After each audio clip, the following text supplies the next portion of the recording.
Muy buenas noches a todos los que ven este video. Hoy voy a compartir con ustedes un mensaje muy importante, un mensaje de gran importancia para nosotros en estos tiempos que estamos viviendo hoy. Y es necesario conocer este tema, hermanos queridos, que hoy ven este mensaje. El mensaje se titula La vindicación de Dios. Quizás muchos han escuchado ya de este tema, la vindicación de Dios. Quizás otros ya lo manejan, otros no. Pues hoy vamos a rememorar este mensaje, la vindicación de Dios. Pero antes vamos a orar. Amado Dios, que estás en las alturas de los cielos, pedimos que tu Santo Espíritu nos conduzca y que sea Él, mi Señor, quien lleve a cada corazón este mensaje. En Cristo Jesús oramos. Amén. Ok. El 25 de febrero del año 2012, en la página web de la BBC News, apareció una noticia que decía lo siguiente. La Asamblea Legislativa de Florida aprobó una indemnización de 1.3 millones de dólares para el estadounidense William Dillon, quien pasó 27 años encarcelado por un crimen que no cometió. Dillon, de 52 años, había recibido cadena perpetua en 1981, pero tras una larga batalla legal logró la exoneración en 2008, cuando las pruebas de ADN confirmaron que no había asesinado a un hombre en la costa este de Florida. Hermanos, vemos aquí a un hombre encarcelado 27 años. 27 años preso por un crimen que no cometió. Muchos creyeron que él era culpable de ese crimen. Otros tenían dudas, pero otros creyeron que él era inocente. Pero tuvo que pasar tanto tiempo para probar que Dillon era una persona inocente. Pero finalmente su nombre, que había sido manchado, fue vindicado. Aquí vemos un pequeño ejemplo de lo que significa vindicación. Pero ¿qué nos dice la Real Academia Española acerca de vindicar o vindicación? ¿Qué es vindicar?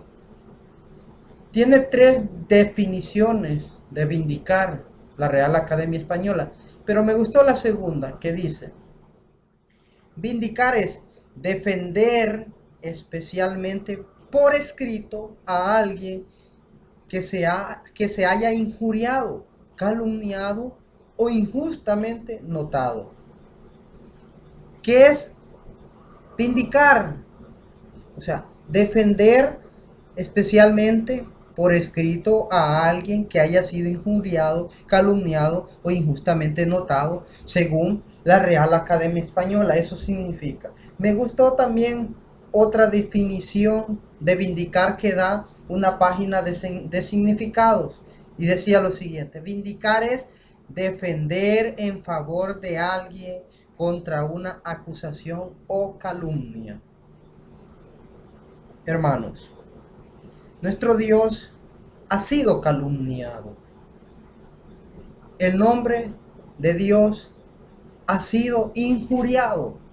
Se le han levantado acusaciones. ¿De parte de quién?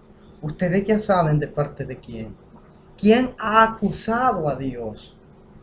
¿Quién ha injuriado su nombre? Satanás. Pues hoy vamos a ver que ese nombre de Dios tiene que ser vindicado. Tiene que ser limpiada la imagen de Dios que ha sido ensuciada. Eso es lo que vamos a tratar en este tema. En la siguiente gráfica que les voy a presentar, imaginemos que esa línea es una línea de tiempo.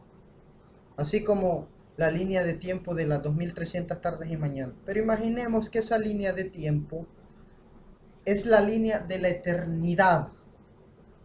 Son las edades eternas.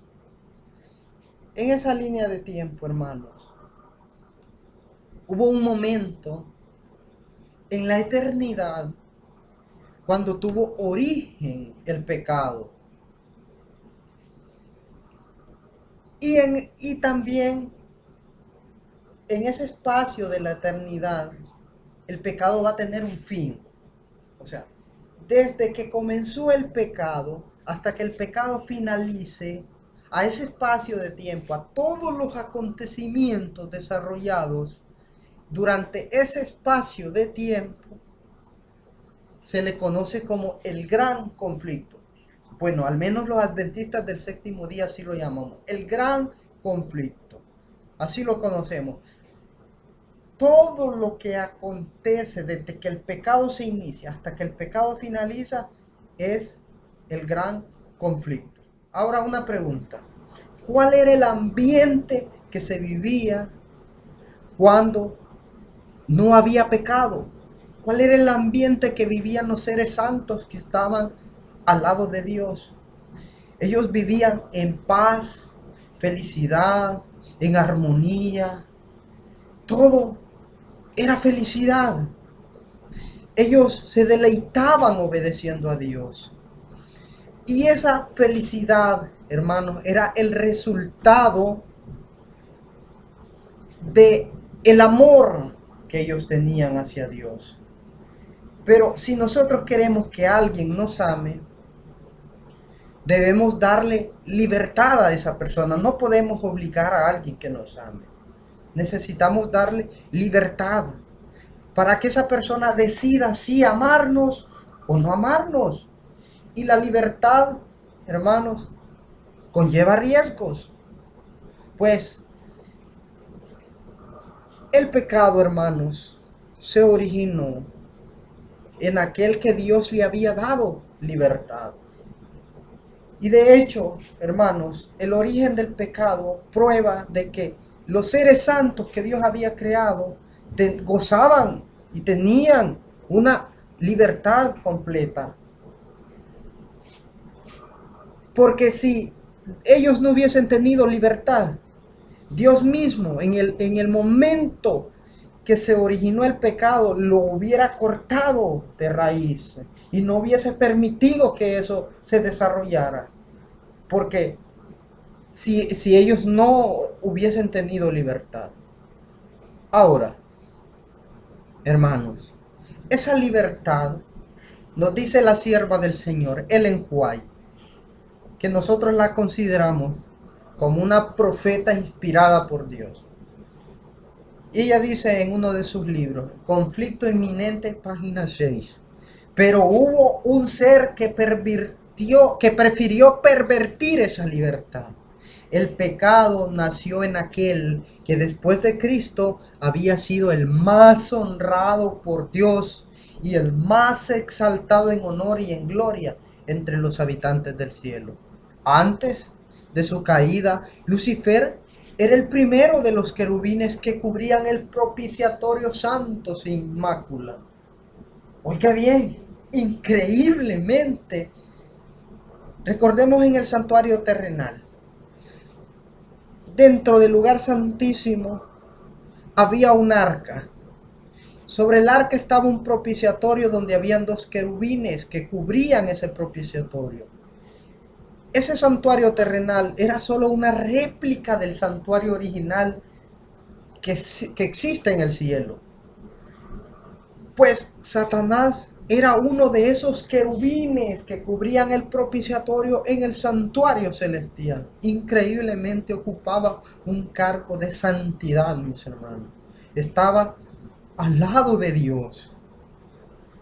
Pero él prefirió pervertir la libertad, nos dice la sierva de Dios. Ahora, hermanos, para entender este tema de la vindicación de Dios, es necesario tener en cuenta tres elementos clave.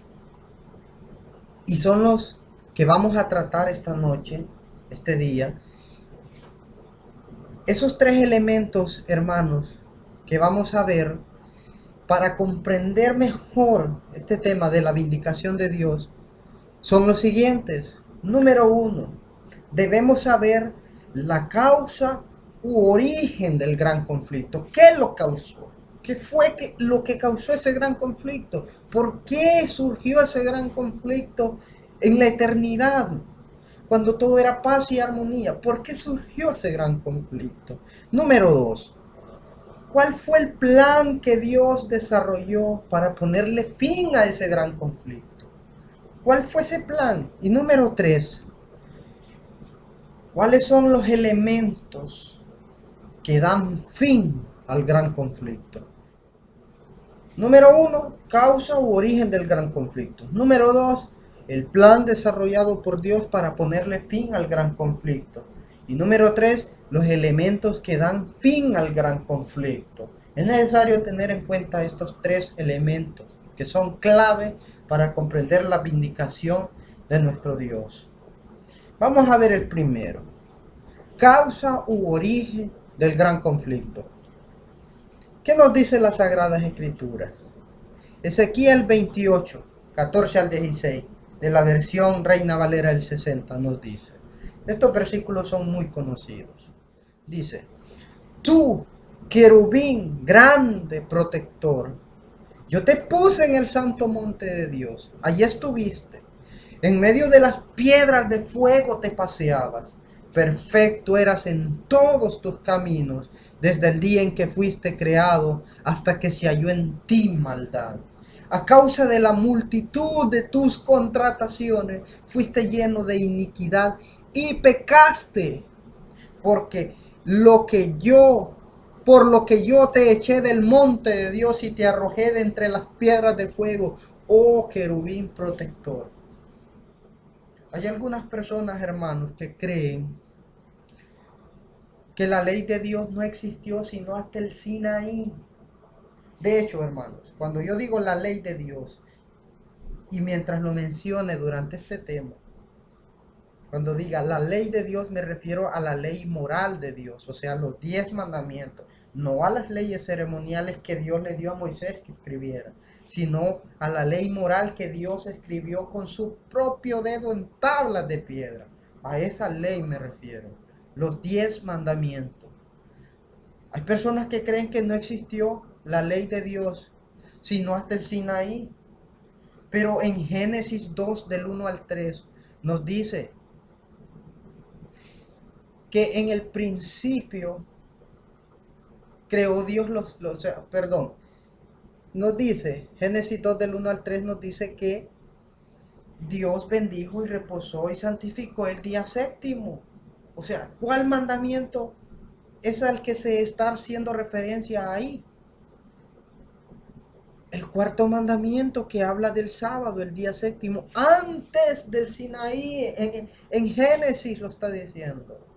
Ahora, hermanos, en Ezequiel 28:16 hay una palabra clave ahí.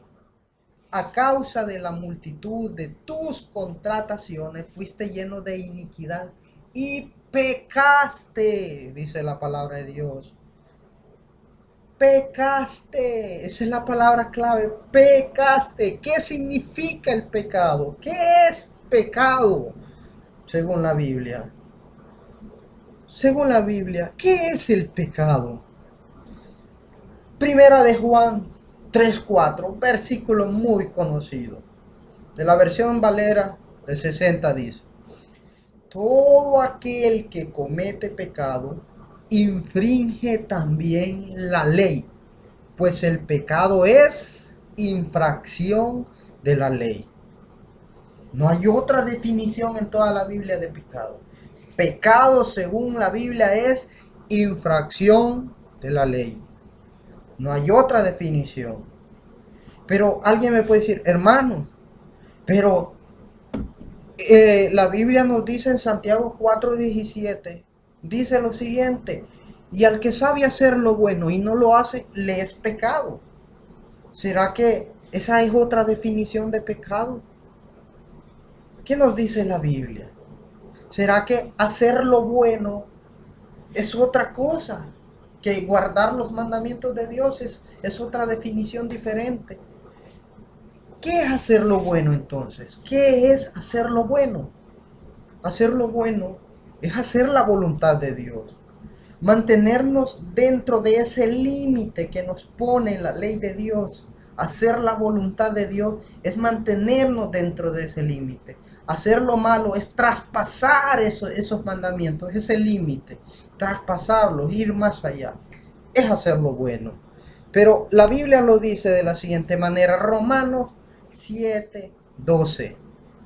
Romanos 7:12 dice, de manera que la ley, o sea, la ley moral, de manera que la ley a la verdad es santa y el mandamiento santo, justo y bueno. O sea, los mandamientos son buenos. Hacer lo bueno es guardar los mandamientos de Dios. Eso es hacer lo bueno. Es hacer la voluntad de Dios. Por eso el salmista también dice en el Salmo 48, el hacer tu voluntad, Dios mío, me ha agradado y tu ley está en medio de mi corazón.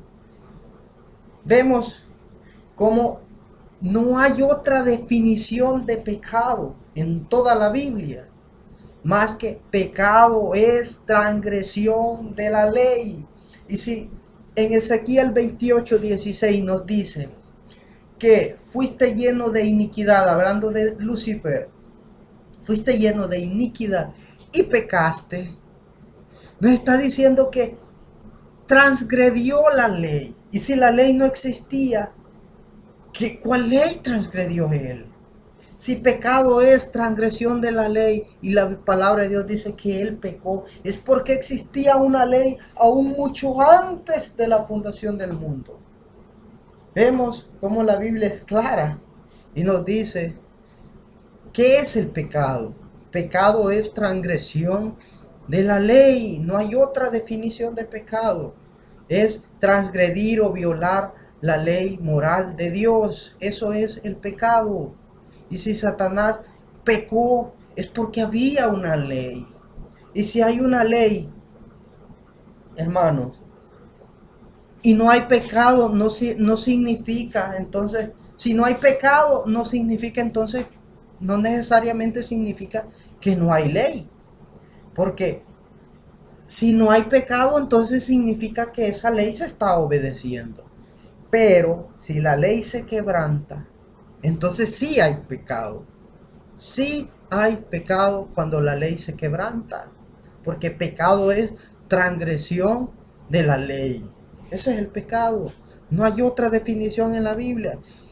Y me gusta lo que dice la sierva del Señor Ellen White, que no contradicen en nada a la Biblia. Ella dice, en uno de sus libros llamado o titulado El conflicto de los siglos, página 448, ella dice, el pecado es un intruso y no hay razón que pueda explicar su presencia. Es algo misterioso e inexplicable. Excusarlo equivaldría a defenderlo. Si se pudiera encontrar alguna excusa en su favor o señalar la causa de su existencia, dejaría de ser pecado. La única definición del pecado es la que da la palabra de Dios. El pecado es transgresión de la ley. Es la manifestación exterior de un principio en pugna con la gran ley de amor que es el fundamento del gobierno divino. Eso es el pecado. No hay otra definición en toda la Biblia de pecado. Entonces, Lucifer pervirtió aquella libertad. Y él acusó a Dios. ¿De qué lo acusó? ¿Cuáles eran las acusaciones que Satanás le hizo a Dios? ¿Cuáles eran esas acusaciones? La sierva del Señor nos sigue diciendo, Ellen White, en el libro Conflicto Inminente, página 12. Nos dice, denunció, o sea, hablando de Lucifer, que él denunció los estatutos divinos, o sea, los mandamientos de Dios. Él los denunció. Denunció los estatutos divinos como la restricción de su libertad y declaró que el objeto que él perseguía era asegurar la abolición de esa ley para que libres de esa traba, o de esta traba, oiga bien cómo llama a la ley una traba, para que libres de esta traba las huestes del cielo pudiesen alcanzar un grado de existencia más elevado y glorioso.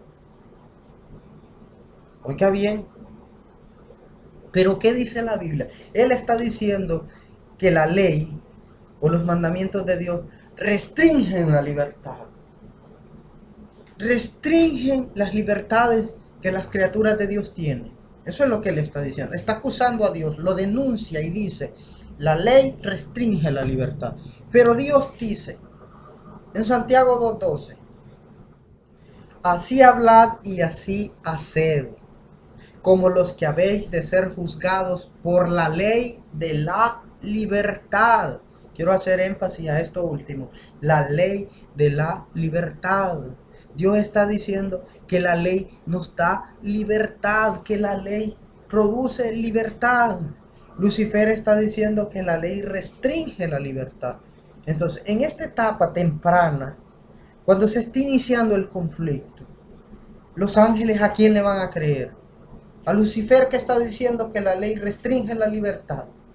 ¿O a Dios, que está diciendo que la ley da libertad? ¿A quién le van a creer? ¿Ven cómo se ha creado entonces y ha iniciado un conflicto? Ha iniciado un conflicto por la ley, por los mandamientos de Dios. En Juan 8:32 nos dice también, y conoceréis la verdad, y la verdad os hará libres. Dios nos está diciendo en su palabra que la verdad nos hace libres, y también nos dice que la ley da libertad. Si la verdad nos hace libres y la ley da libertad, ¿será que la verdad y la ley son una y la misma cosa? ¿Qué dice la Biblia? En Juan 17:17 Jesús está orando en el monte de los en el Getsemaní. Está orando. Y en esa oración él dice, santifícalos en tu verdad. Tu palabra es verdad. Está diciendo que la palabra de Dios es verdad. En Juan 14:6 dice, Jesús le dijo, yo soy el camino, la verdad y la vida. Nadie viene al Padre sino por mí. La palabra de Dios es la verdad, según la Biblia. Jesús es la verdad. Recuerda en en Juan 1 dice que en el principio era el verbo y el verbo era con Dios. Y más abajo dice que el verbo era Dios y el verbo se hizo carne. Jesucristo era la palabra de Dios en el principio, pero esa palabra se hizo carne. Jesucristo era la palabra de Dios encarnada. Pero el salmista en el Salmo 119:86 nos dice, todos tus mandamientos son verdad. De hecho, la Biblia, hermanos, es una extensión. Toda la Biblia es una extensión de los 10 mandamientos. En toda la Biblia, desde el Génesis hasta el Apocalipsis, nosotros podemos encontrar historias que muestran lo que le sucede a alguien que transgrede el mandamiento que dice no cometerás adulterio, para poner un ejemplo. Pero también muestra la bondad de Dios, cómo perdona a aquel que se arrepiente de haber transgredido ese mandamiento, como fue el caso de David, ¿verdad? Entonces, todos tus mandamientos son verdad. Entonces, para aclarar que la verdad os hará libre, dice, o sea, los mandamientos son la verdad. Esos mandamientos producen libertad. Pero Satanás dice que restringe la libertad. ¿A quién le iban a creer los ángeles? Dios tenía que vindicar su santo nombre. Dios tenía que vindicarse. Entonces, pensemos en algo. ¿Qué pasaría si se eliminara la ley moral de Dios? ¿Cuáles serían las consecuencias? ¿Cuáles serían los resultados? Dios dice que mientras nosotros nos mantengamos dentro de ese círculo, no traspasemos esos mandamientos, mientras no vayamos más allá de los mandamientos de Dios son el límite, hasta ahí puedo llegar yo. Hasta ahí, mientras yo me mantenga dentro de eso, yo soy verdaderamente libre, me dice Dios.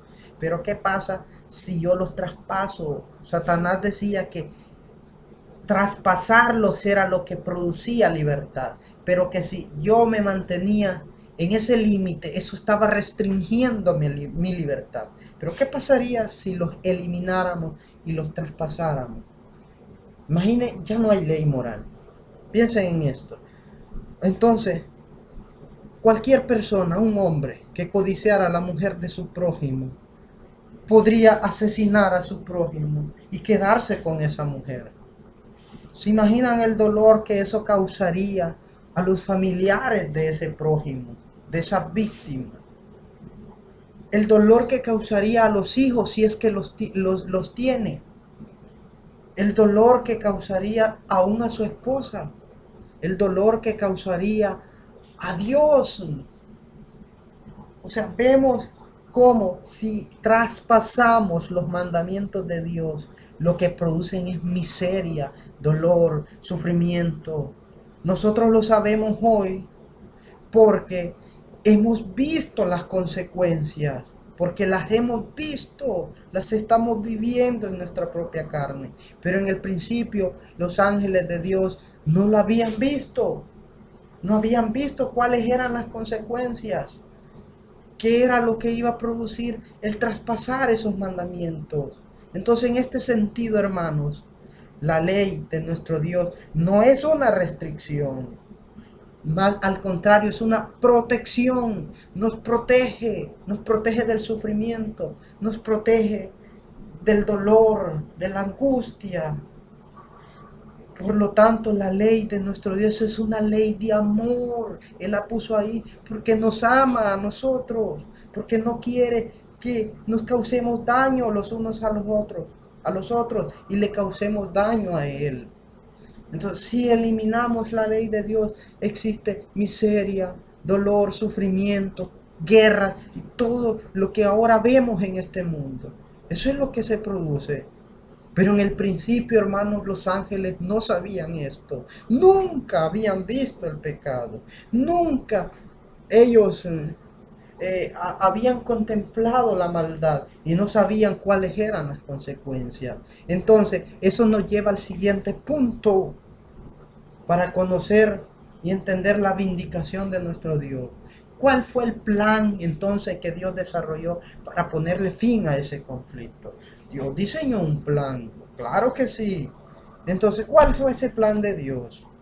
La sierva del Señor nos sigue diciendo: para el bien del universo entero, a través de las edades sin fin, era preciso dejar que el mal llegase a su madurez y que Satanás desarrollase más completamente sus principios, a fin de que todos los seres creados conociesen el verdadero carácter de los cargos que arrojara él contra el gobierno divino, a fin de que quedaran para siempre incontrovertibles la justicia y la misericordia de Dios, así como el carácter inmutable de su ley. Conflicto inminente, página 11. Vemos aquí cuál es el plan que Dios está llevando a cabo. Dios no destruyó a Lucifer en ese momento. ¿Qué hubiera pasado si lo destruía? En el momento que se originó el pecado, eso hubiera incrementado las dudas que Satanás ya había sembrado, Lucifer ya había sembrado en el corazón de los ángeles. Y los ángeles ya no hubieran servido a Dios por amor, sino por miedo. Hubiesen tenido miedo también a ser destruidos. Pero Dios no quiere un amor con miedo. Dios quiere un amor genuino. Dios no quiere que le sirva con miedo. Él quiere un amor genuino. Entonces por eso permitió que el mal siguiera su curso, para que se vieran las verdaderas consecuencias del pecado, para que se viera cuáles iban a ser esos resultados, que por qué el mal debía ser, o sea, al originador del mal, por qué debía ser destruido. Para lograr la eliminación del pecado, Dios permitió que el mal siguiera su curso para vindicar su nombre, para demostrar que lo que él iba a hacer después, ya al destruir al originador del pecado, al destruirlo, él iba a demostrar que lo estaba haciendo por que el mal realmente es malo, porque había producido sufrimiento y dolor en su criatura, porque la paga de hacer lo malo o de transgredir los mandamientos de Dios es la muerte. En ese momento Dios no lo podía destruir, porque no sabían los ángeles las consecuencias del pecado, pero Dios permitió que el mal prosiguiese su curso y esa era parte de su plan. Pero nos sigue diciendo la sierva del Señor: los falsos cargos de Satanás contra el carácter del gobierno divino aparecieron en su verdadera luz. Él había acusado a Dios de buscar tan solo su propia exaltación, con las exigencias de sumisión y obediencia por parte de sus criaturas. Y había declarado que mientras el Creador exigía que todos se negasen a sí mismos, él mismo no practicaba la negación ni hacía sacrificio alguno. Oiga bien, estaba acusando a Dios, acusándolo de que él exigía obediencia de sus criaturas, pero que Dios no se sometía a esa exigencia. Él no hacía ningún sacrificio. Esas eran las acusaciones. Pero cuando Cristo vino a la tierra, demostró, hermanos, que eso era falso. Cuando Él fue clavado en la cruz, demostró que eso era falso y vindicó finalmente el nombre de Dios que había sido ensuciado, el nombre de Dios que había sido calumniado, finalmente fue vindicado. La sierva del Señor sigue diciendo, conflicto inminente, página 15. Entonces se vio que para salvar una raza caída y pecadora, el legislador del universo había hecho el mayor sacrificio que el amor pudiera inspirar, pues Dios estaba en Cristo reconciliando el mundo para sí. Vióse además que mientras Lucifer había abierto la puerta al pecado debido a su sed de honores y supremacía, Cristo, para destruir el pecado, se había humillado y hecho obediente hasta la muerte. Finalmente el nombre de Dios fue vindicado, mis hermanos. Satanás lo único que querían era honores. Pero Cristo se humilló y demostró que no era cierto, que Él exigía solo obediencia de sus criaturas, y mientras Él no se sometía y no hacía sacrificio. El mayor sacrificio y la mayor muestra de amor de nuestro Dios fue mandando a su Hijo para que muriera en este mundo por nosotros, humillado y humillándose en esa cruz. Entonces allí Satanás quedó desnudado. Finalmente se probó que él era un falso acusador. Y dice la sierva del Señor, sigue diciendo, entonces fue cuando la culpabilidad de Satanás se destacó en toda su desnudez. Había dado a conocer su verdadero carácter de mentiroso y asesino. Se echó de ver que el mismo espíritu con el cual él gobernaba a los hijos de los hombres, que estaban bajo su poder, lo habría manifestado en el cielo si hubiese podido gobernar a los habitantes de este. Había aseverado que la transgresión de la ley de Dios traería consigo libertad y ensalzamiento, pero lo que trajo en realidad fue servidumbre y degradación. Y podemos agregarle miseria, guerra, dolor, muerte, angustia. Y todo lo malo que ahora nos acontece fue lo que trajo la desobediencia de Satanás hacia esa ley moral de nuestro Dios. Entonces, hemos visto hasta aquí. ¿Qué causó el mal? Fue una controversia con la ley de nuestro Dios.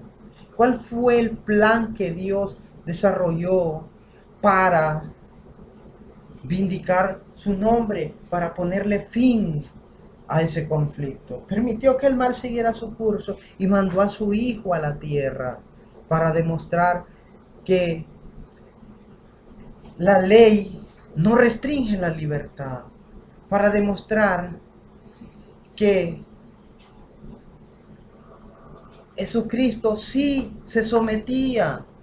Estaba demostrando ahí que que Dios sí hacía sacrificio, mientras que Satanás lo único que quería era exaltación.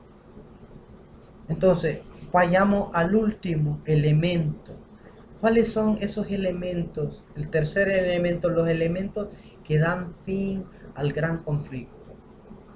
¿Qué es eso que le pone fin al gran conflicto?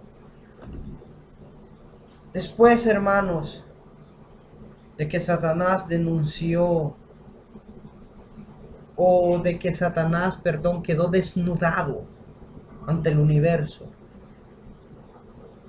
quedó todavía una acusación más. En la cruz, Jesucristo probó que era posible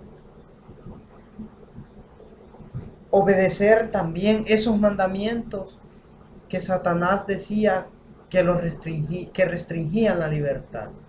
Pero antes de avanzar en este último elemento, veamos lo que nos dice la sierva del Señor. Al principio de la gran controversia, Satanás había declarado que la ley de Dios no podía ser obedecida, que la justicia no concordaba con la misericordia y que si la ley había sido violada, era imposible que el pecador fuese perdonado. Cada pecado debía recibir su castigo, sostenía insistentemente Satanás. Y si Dios remitía el castigo del pecado, no era un Dios de verdad y justicia. Cuando los hombres violaban la ley de Dios y desafiaban su voluntad, Satanás se regocijaba, declaraba que ello demostraba que la ley de Dios no podía ser obedecida, el hombre no podía ser perdonado, por cuanto él mismo después de su rebelión había sido desterrado del cielo. Satanás sostenía que la familia humana debía quedar privada para siempre del favor de Dios. Insistía en que Dios no podía ser justo y al mismo tiempo mostrar misericordia al pecador. Él está haciendo otra acusación, que el hombre no puede obedecer la ley de Dios, que es imposible obedecerla. Pero Cristo también probó que esto era posible, lo probó viviendo una vida santa, aún en una naturaleza como la que nosotros tenemos, una naturaleza pecaminosa. Naturaleza pecaminosa no es pecado, pecado es transgresión de la ley. Naturaleza pecaminosa es la que nosotros heredamos de nuestros padres, una naturaleza degradada por el pecado. Pero la naturaleza pecaminosa no es pecado, pecado es transgresión de la ley. Y Cristo en esa naturaleza humana, que fue semejante a nosotros en todo punto, fue tentado en todo como nosotros, pero nunca pecó. Él tenía una naturaleza pecaminosa como la nuestra y aún así logró obedecer perfectamente los mandamientos de nuestro Dios en esa naturaleza. Y entonces Él demostró que era posible obedecer los mandamientos de Dios. Y de esa forma estaba vindicando el nombre de Dios. Pero ¿qué dice Satanás? No, Cristo vino en una naturaleza divina, santa. Por eso es que logró vencer, porque Él usó su poder divino. Los hombres no lo pueden hacer. Cristo lo hizo porque Él era Dios, 100% Dios. Pero no 100% hombre, dice Satanás. Y por eso es que Él logró vencer, porque usó su poder divino. Y Él no tenía una naturaleza como la de los hombres, dice Satanás. Pero la Biblia dice lo contrario, que fue semejante a nosotros en todo. Semejante. Quizás no igual, pero sí semejante. Semejante en la naturaleza caída que nosotros tenemos. Pero su carácter era santo. Él nunca pecó. Él no necesitó nacer de nuevo, porque Él fue engendrado por el Espíritu Santo. Él nació del Espíritu Santo. No necesitó nacer de nuevo, por eso Él tenía un carácter santo. Pero es algo a lo que nosotros también tenemos acceso. Nosotros también podemos nacer de nuevo en Cristo Jesús, nuestro Salvador. Entonces, esa es una acusación que Satanás está haciendo aún hoy. Y vean lo que dice en la Review Herald del 3 de septiembre de 1901. Otra declaración que Satanás hizo. Él dijo, o sea, la sierva del Señor dice, Satanás declaró que demostraría ante los mundos que Dios había creado y ante las inteligencias celestiales que es imposible guardar la ley de Dios. En otras palabras, Él está diciendo, hermanos, de que el sacrificio de Cristo en la cruz es imperfecto y que ese sacrificio fue en vano, pues no logra que los seres humanos puedan obedecer esos mandamientos, que es imposible obedecerlos. Si pecado es desobedecerlos, obedecerlos es no pecar. O sea, vean lo contrario. Si pecado es obedecer los mandamientos de Dios, desobedecer los mandamientos de Dios. Si pecado es desobedecer los mandamientos de Dios, obedecerlos es lo contrario, o sea, no pecar. Lo que Él está diciendo es, Satanás declaró que demostraría ante los mundos que Dios había creado y ante las inteligencias celestiales que es imposible dejar de pecar. Es lo que Él está diciendo. ¿Será que es imposible o es posible?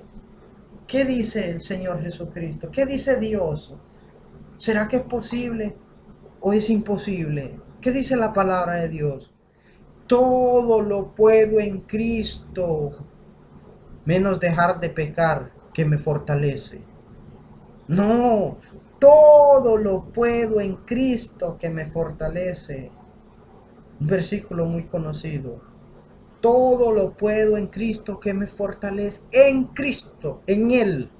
Fuera de Él no podemos hacer nada. Fuera de Él no podemos obedecer a los mandamientos. Fuera de Jesucristo no podemos dejar de pecar. Es en Cristo que lo podemos hacer. Pero Satanás dijo que iba a probar, iba a demostrar que es imposible esto. Pero ¿qué dice la sierva del Señor? Fe y Obras, página 71.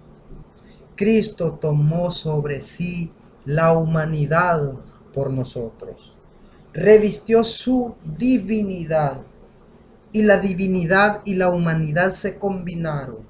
Mostró que la ley que Satanás declaró que no podía guardarse, sí podía guardarse. Cristo tomó la humanidad para estar aquí en nuestro mundo a fin de mostrar que Satanás había mentido. Tomó la humanidad sobre sí para demostrar que con la divinidad y la humanidad combinada, el hombre podía guardar la ley de Jehová. Si separan la humanidad de la divinidad, ustedes pueden tratar de labrar su propia justicia, desde ahora hasta que Cristo venga, y no lograrán otra cosa que un fracaso. Es en Jesucristo, es combinando nuestra divinidad, nuestra humanidad con su divinidad, que nosotros podemos lograr vencer el pecado o obedecer los mandamientos de nuestro Dios. Es solo en combinación con nuestro Dios. ¿Cómo lo hizo Jesucristo? Se mantenía orando, clamaba a Dios día, mañana, día, tarde, noche, en todo momento. Mientras Él se mantenía en la presencia y en la comunión de Dios, es imposible que Jesucristo pecara, porque en la santidad de nuestro Dios no puede haber el pecado, no puede coexistir. El pecado para Dios es repugnante y no puede existir el pecado en su presencia. Mientras nos mantengamos en la presencia de nuestro Dios, el pecado no va a existir. Cristo demostró que sí es posible obedecer esos mandamientos, dice la sierva del Señor. Esa ley que Satanás declaró que no podía guardarse, sí puede guardarse, dijo Jesucristo. Sí se puede guardar, hermanos. Entonces, la última generación de este mundo tiene que probar que es posible obedecer esos mandamientos de Dios. ¿Qué pasa si la última generación no logra guardar los mandamientos de Dios? ¿Qué es lo que sucede? Sería el triunfo para Satanás. Él diría que Dios está metiendo al cielo a personas que no lograron vencer el pecado. Pero si la última generación demuestra que es posible obedecer los mandamientos de Dios, así como Jesucristo lo hizo, entonces Dios probará que Satanás era un mentiroso. Finalmente demostrará que cualquiera puede obedecer los mandamientos de Dios siempre y cuando se encuentre unido a Jesucristo. Siempre y cuando Cristo esté en esa persona. Así puede guardar los mandamientos de Dios. Pero, como les decía, si la última generación prueba que es posible, entonces sería el fracaso para Satanás. Porque Dios diría que así como lo logró la última generación, así lo hubiesen logrado los que vivieron en las edades pasadas, y que Él también va a llevar al cielo. Dios no puede meter en el cielo a personas que no sean leales a Él, que todavía hayan rasgos de pecados en esas personas. Dios no puede arriesgar el cielo nuevamente. Dios tiene que probar que las personas que va a llevar al cielo son personas que lograron vencer el pecado. El pecado se originó por haber transgredido esos mandamientos de Dios. El pecado se originó por un conflicto que hubo con la ley de Dios, la ley moral de nuestro Dios. Pero finalmente, mis hermanos, el nombre de nuestro Dios será vindicado. Y para concluir, dice la sierva del Señor en Conflicto Inminente, página 16. En la ejecución final del juicio se verá que no existe causa para el pecado. Cuando el juez de toda la tierra pregunte a Satanás: ¿por qué te rebelaste contra mí y arrebataste súbditos de mi reino? El autor del mal no podrá ofrecer excusa alguna. Toda boca permanecerá cerrada. Todas las huestes rebeldes quedarán mudas. Ya no tendrán argumento alguno. Que ya no podrán argumentar contra Dios. Se quedarán mudos. Todas las huestes rebeldes quedarán mudas. Porque el último argumento al que Satanás le está apostando es que es imposible dejar de pecar. ¿Será que es imposible? ¿Qué dice Dios? Que todo lo podemos en Jesucristo que nos fortalece. Mi hermano, no desprecie la ley de nuestro Dios. No desprecie la cruz de Jesucristo. Después de que usted ha conocido este mensaje, no desprecie este mensaje, hermanos, porque lo único que queda entonces es una horrenda, no queda más sacrificio por los pecados, sino una horrenda expectación de juicio y hervor de fuego para usted. No desprecie este mensaje, hermano.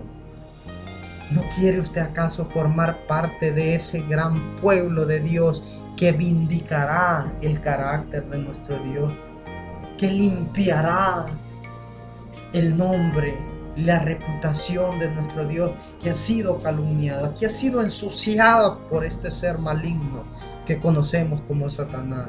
¿No quiere usted formar parte de este pueblo que va a vindicar el nombre de nuestro Dios? El pueblo adventista del séptimo día, que guarda los mandamientos de Dios y tiene la fe de Jesús. Mi hermano, el que a mí viene, dice la palabra de nuestro Dios, no le echo fuera. Venga Jesucristo tal y como usted está, así como está, como me cambió a mí, puede cambiar su vida. Así como me sigue transformando, lo seguirá transformando a usted. Entréguese a Jesús, bautícese, conviértase en un discípulo de Cristo, sírvale. Y la lucha no termina cuando usted se bautice, apenas comienza. Usted tiene que seguir luchando con esta naturaleza que tenemos, pero recuerde, todo lo podemos en Cristo que nos fortalece. Todo, incluso dejar de pecar. Mi hermano, entregue su vida a Cristo, guarde sus mandamientos y forme parte de ese pueblo que dice Apocalipsis 14:12. Aquí está la paciencia de los santos, los que guardan los mandamientos de Dios y tienen la fe de Jesús. Que Dios les bendiga.